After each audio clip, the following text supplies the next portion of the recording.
Welcome students. तो आप सबका स्वागत है S4E ऑनलाइन क्लासेस में। आज हम लोग क्लास 10th का जो है अगला लेक्चर जो है वो कंटिन्यू करेंगे। पिछले लेक्चर में हमने क्या पढ़ा था? हमने पढ़ा था formation of image by concave mirror. बिल्कुल सही बात है। आज हम लोग जो नेक्स्ट टॉपिक है अपना डिस्कस करेंगे, जो हमारे पास होगा मिरर फार्मूला। ठीक है, तो अगर मैं मिरर फार्मूला की डेफिनेशन लिखूं तो बहुत ही ईजी है। तो 1/f equal to 1/u plus 1/v। तो ये हमारे पास मिरर फार्मूला है। तो मैं इसको डिस्क्राइब करना चाहूँगा।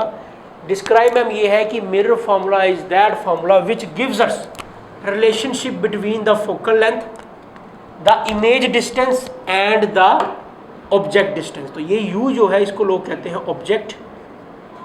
ठीक है, ये हमारा फोकल लेंथ हो गया और ये हमारा हो गया image distance.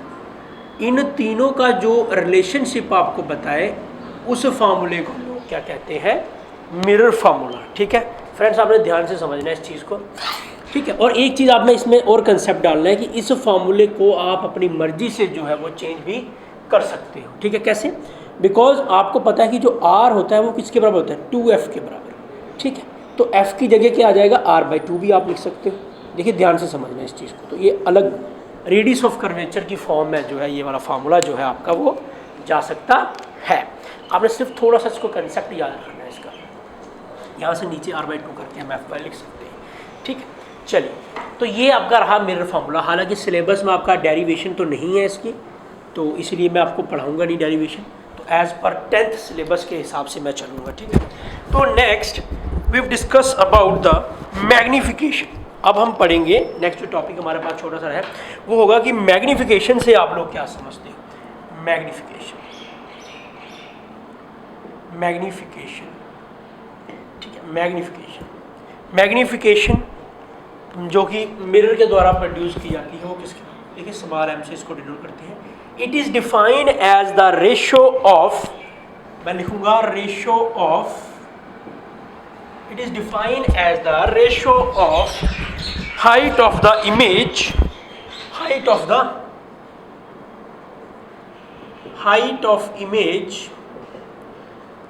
to the, it is defined as a ratio of height of the image to the height of the object,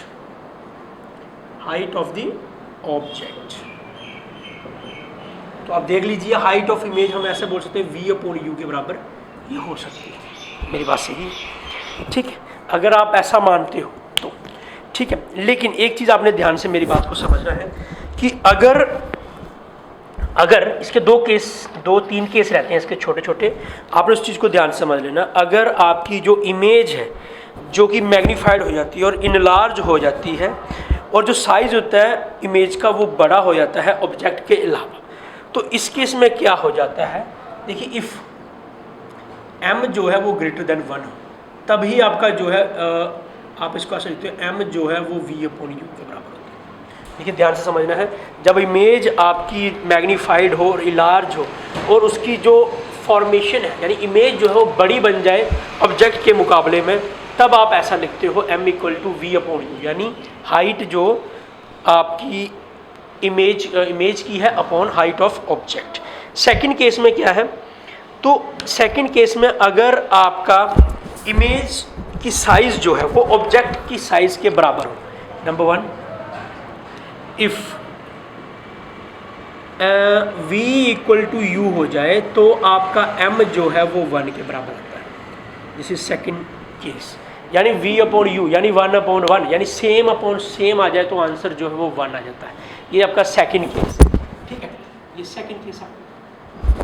and now the third case, जब इमेज जो आपकी बन रही है वो स्मॉल बन रही है, इफ, ठीक है, इस केस में आप ऐसा बोल सकते हो that image is large, v is greater than u, v = u और यहाँ पर u is greater than v, तो आपकी जो वैल्यू है इसकी वो लेस देन 1 आती है, m इज लेस देन। ये भी आपने याद रखना ध्यान से। 3 डेफिनेशंस मैंने आपको केसेस इसके समझा दिए कि जब आपकी इमेज जो है वो यानी कि जब आपकी हाइट ऑफ इमेज बड़ी हो ऑब्जेक्ट से तो आपका m जो है वो ग्रेटर देन 1 आएगा। जब v इक्वल टू u हो जाएगी तो आपका आंसर जो है वो किसके बराबर आएगा, 1 के बराबर। और जब u जो है वो बड़ा हो जाए v से तो m की वैल्यू जो होगी वो कम आएगी, ठीक है। और ऐसा केस आपने याद रख लेना है, ठीक है। चलिए आगे चलते हैं थोड़ा सा। नेक्स्ट इसी टॉपिक में, इसी सब टॉपिक में हम आगे और डिस्कशन करेंगे। डिस्कशन क्या होगा कि अब हमें रूल्स करने हैं ट्रेस किसके भाई, अब हम चलेंगे कन्वेक्स मिरर की तरफ। तो कन्वेक्स मिरर में क्या क्या केसेस होते हैं उसके बारे में हमने अभी जो है वो डिस्कस करना है। देखिए फ्रेंड्स, कन्वेक्स मिरर के सिर्फ 2 केसेस होंगे जो आपको अच्छे से समझने होंगे।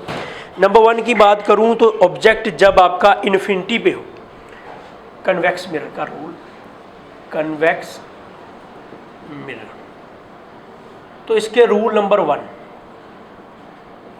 व्हेन ऑब्जेक्ट जो है इज एट इन्फिनिटी, जब आपका ऑब्जेक्ट जो है वो कहाँ पर हो, इन्फिनिटी पे हो। आपने एक कन्वेक्स मिरर बना लेना है। देखिए कुछ इस तरह से, ये प्रिंसिपल एक्सिस है, ठीक है। अब आपको पता है ये अंदर वाली चीज़ जो है शेडेड कर देनी है आपको, ये मैंने कर दी शेडेड, ठीक है। दिखाई दे रही है आप लोगों को, बहुत ही ज़बरदस्ती अगर दिखाई दे रही है। अब इमेज इन्फिनिटी से बनानी है तो मैंने ऐसा कर लिया, यहाँ से एक रे पास करवाऊँगा, ठीक है। और एक रे आपने बिल्कुल ऊपर लगा दी, बहुत अच्छी है। और एक रे आपने यहाँ से पास करनी है, कुछ इस तरह से इन्फिनिटी से रे आ रही हैं आपकी, ठीक है। अब इन्फिनिटी से आ रही है, यहाँ पर टच होके सपोज करो यहाँ चली, ये यहाँ से टच होके यहाँ चली, ठीक है। अब इमेज कहाँ बनी, इमेज का कंसेप्ट बहुत ही अच्छा है। आपने क्या कर देना है, जिस साइड को ये गई है उसको थोड़ा ड्रॉ कर देंगे आगे से, ठीक है, बिल्कुल सही मेरी बात। और इसको भी फर्दर ड्रॉ कर देना थोड़ा सा यहाँ पे, ये आपकी बन जाएगी इमेज, ठीक है, image, this is known as the image, ठीक है। आप देख पा रहे हो इमेज थोड़ी छोटी हो गई है लेकिन बन गई, ठीक है। ये बैकवर्ड और इसको ऐसे ड्रॉ करेंगे तो ये हो जाए इस तरह से, ठीक है। ये वो केस है जब आपका ऑब्जेक्ट जो है वो कहाँ पर हो, इन्फिनिटी पे हो, तो ये ऐसी वाली इमेजेस जो है वो बन जाती हैं। रूल नंबर 2, रूल नंबर 2 में क्या होगा, when the object is at finite distance from the mirror, when object is at finite distance, जब आपका ऑब्जेक्ट जो है वो कहाँ पर हो, फाइनाइट डिस्टेंस, मतलब नोन हो आपको, तो इस तरह से आपने दोबारा एक कन्वेक्स मिरर बना लेना है। ये इसकी प्रिंसिपल एक्सिस होगी, ठीक है। एक ऑब्जेक्ट ले लो कोई भी, मैंने यहाँ पर ले लिया ए बी, ए से लेकर बी तक, ठीक है। यहाँ से एक रे ऑफ लाइट पास करी है, ये थोड़ा ड्रॉ कर लेता हूँ, ठीक है। अब यहाँ से रे पास करने के बाद रे आपकी जो है वो रिफ्लेक्ट करके इस साइड हमने इसको फर्दर ड्रॉ कर लिया, ठीक है, मेरे पास सही है। सेकेंड रे ऑफ लाइट जो है वो पास करेगी, देखिए ध्यान से समझना है इसको। मान लो कि सेकेंड रे ऑफ लाइट आपकी कुछ इस तरह से पास करती है, कुछ ऐसे, यहाँ से लगाने के बाद ऐसे की ऐसी वापस आ जाएगी। आपने इसको क्या करना है, फर्दर ड्रॉ कर देना है, थोड़ा सा फर्दर ड्रॉ कर दो, ठीक है। फर्दर ड्रॉ कर दिया, बहुत ही अच्छा। अब ये तो फोकस पे आ रही है, ठीक है, और ये आपकी पास कर रही है सेंटर ऑफ कर्वेचर, यहाँ ये जुड़ेंगी वहाँ आपकी इमेज बन जाएगी, दिस इज योर इमेज, ठीक है। ये भी आपने ध्यान से समझ लेना है। कहीं ना कहीं आप देख पा रहे हो इस केस में जो है इमेजेस जो बन रही हैं, कौन सी बन रही है, रियल की वर्चुअल नहीं, इमेज बन रही है वर्चुअल, ठीक है। तो ये आपने ध्यान से समझ लेना। अब मैं आपको थोड़ी सी एक छोटा सा टेबल पढ़ाऊँगा जिसमें से आपको इसके बारे में थोड़ी नॉलेज हो जाएगी। अच्छा ध्यान से देखिए, जब ऑब्जेक्ट, हम ऐसा बनाते हैं, टेबल बना लेते हैं इसको, पोजीशन ऑफ ऑब्जेक्ट, ठीक है, ऑब्जेक्ट की पोजीशन आ गई, position of image,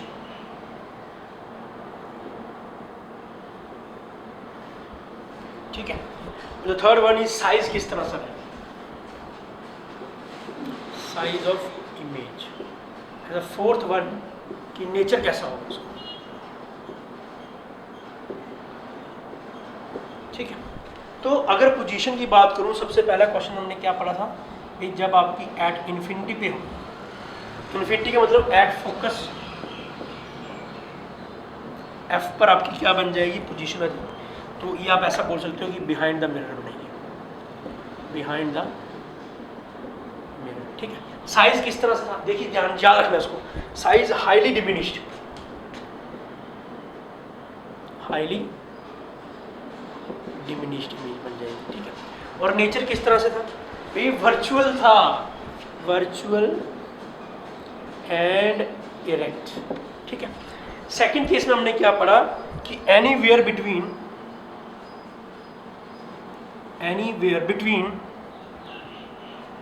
infinity and pole, infinity and pole के बीच में जहां मर्जी रखना, अगर आप ऐसा रखते हो तो बिटवीन पी और एफ के बिटवीन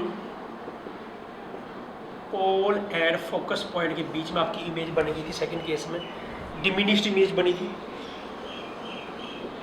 और क्या बनी थी वही वर्चुअल इमेज बनी थी एंड इरेक्ट। ठीक, दोनों केसेस में अब जो इमेजेस आपकी बनी थी वो वर्चुअल थी, और दोनों केसेस में क्या था, जो इमेज बनी थी वो कौन सी थी, आपकी इमेज जो थी वो बनी थी आपकी इरेक्ट। ठीक है, चलिए बहुत अच्छी बात है, अगर आपको ये समझ लगी तो बहुत अच्छी बात है। देखिए ये ज़्यादा नहीं है आपके सिलेबस में, सिर्फ आपको एक ओवरव्यू नॉलेज लेना। आप अगर टेबल भी पढ़ लेते हो तो टेबल से भी आपको बहुत सारी चीज़ें जो है वो आ जाएंगी। अच्छा, तो मिरर का कंसेप्ट खत्म करते हुए यहाँ पर एक टॉपिक इसके साथ है कि uses of spherical mirrors. Next जो टॉपिक है इसमें लिखना है आपने कि जो स्फेरिकल मिरर्स हैं उनके यूज़ क्या है। हम दोनों के पढ़ेंगे। देखिए पहले हम नंबर 1 यहाँ से मैं स्टार्ट कर रहा हूँ, तो कनकेव के, कनकेव मिरर का क्या क्या यूज है। देखिए एक तो ये रिफ्लेक्टर की तरह यूज किया जाता है, रिफ्लेक्टर्स इन, आप रिफ्लेक्टर्स कहाँ यूज करते हैं, देखिए टॉर्च में, ठीक है, सर्च लाइट में, हेडलाइट में, या फिर मिरर व्हीकल के मिरर में। ठीक है, ध्यान से रखना, टॉर्च लाइट में, हेडलैम्प्स, मिरर व्हीकल्स एटसेट्रा। ये होगा पहला स्टेप। नंबर 2, इसे हम concave mirror used as doctors head mirror. Doctor ने सिर के ऊपर जो लगाया होता है एक मिरर, उसमें भी कनकेव मिरर यूज किया था। तो मैं लिखूंगा डॉक्टर्स हेड मिरर। ठीक है, डॉक्टर हेड मिरर, इसमें आईज, ईयर्स, थ्रोट वगैरह जो चेक करते हैं उसके लिए। ठीक है, कनकेव मिरर को आप लोग शेविंग मिरर के रूप में भी यूज करते हैं। शेविंग मिरर यानी जिसमें आप लोग अपना मुंह वगैरह देखते हो, तो वही आ जाएगा आपका एक वो वाला step. And the next one is, इसे आप लार्ज इमेज ऑफ टीथ देखने हो वगैरह, उसके लिए भी जिस दांतों को बड़ा करके देखना हो तब भी कनकेव मिरर यूज किए जाते हैं। और ज़्यादा से ज़्यादा जो सबसे large content, large concave mirror are used in solar cookers. Solar cookers में भी इन्हें एज ए रिफ्लेक्टर जो है वो यूज किया जाता है। ठीक है, और रिफ्लेक्टिंग टाइप टेलीस्कोप्स की बात करें, रिफ्लेक्टिंग टाइप टेलीस्कोप में भी जो है वो कनकेव मिरर का यूज किया जाता है। तो ये कुछ यूजेस जो थे वो आपके कनकेव मिरर के थे। Next we will discuss about the uses of convex mirror. तो कन्वेक्स मिरर जो है वो कहाँ यूज किए जाते हैं। ठीक है, आपने एक लोकल आइडिया इसका रख लेना, बस ज़्यादा करने की जरूरत नहीं है। ठीक है, कन्वेक्स मिरर जो है रिफ्लेक्टर की तरह यूज किए जाते हैं, लेकिन कहाँ पर, इन स्ट्रीट लैंप्स। ठीक है, स्ट्रीट लैंप्स में इन्हें रिफ्लेक्टर की तरह यूज किया जाता है। ठीक है, क्योंकि हमें एक लार्ज एरिया पे जो है वो लाइट जो है वो डाइवर्ट करनी पड़ती है, उसके लिए ये बेस्ट रहता है। ठीक है, अच्छा, कन्वेक्स मिरर जो है वो ड्राइवर के द्वारा भी यूज़ किया था ऑटोमोबाइल्स में, जैसे कार, ट्रक, बसेस में। ठीक है, एज ए रियर व्यू, मतलब रियर व्यू इमेज बनाने के लिए रियर व्यू मिरर यूज़ किया जाता है इन कार, ठीक है, ट्रक्स एक्सेट्रा। ठीक है, ये भी अपने याद रखिए। अच्छा, और एक कन्वेक्स मिरर, नेचुरल सी बात है ये, आप लोग एक तो इसकी हाईली इरेक्ट इमेज बनती है, उसके लिए यूज़ किया जाता है। ट्रिक्स मिरर भी इसे यूज़ किए जाते हैं, स्फेरिकल मिरर आपने पढ़ा होगा कहीं पर, ट्रिक्स मिरर, ठीक है कि नहीं। कन्वेक्स मिरर जो है उनकी वाइडली जो है वो वैरायटी रहती है, तो ये ड्राइवर को जो है बड़ी हेल्प करते हैं ताकि वो देख सकें लार्ज एरिया को as compare to a plane mirror, ठीक है ना, इसीलिए इसकी जो है वो ज़्यादा यूज़ रहती है। तो ये कुछ स्टेप्स थे, कुछ यूजेस थे जो हमने आज पढ़े। थोड़ा सा ज़्यादा लंबा तो लेक्चर नहीं था, पर थोड़ा सा हमने आज रीड आउट किया और समझा इसको। तो आप लोग यहाँ तक के आपको नोट्स जो है वो PDF लिंक में इस वीडियो के एंड में मिल जाएंगे, आप लोग वहाँ से डाउनलोड कीजिए और स्टडी कीजिए। तब तक के लिए thank you so much and keep watching and keep sharing our video. Thank you.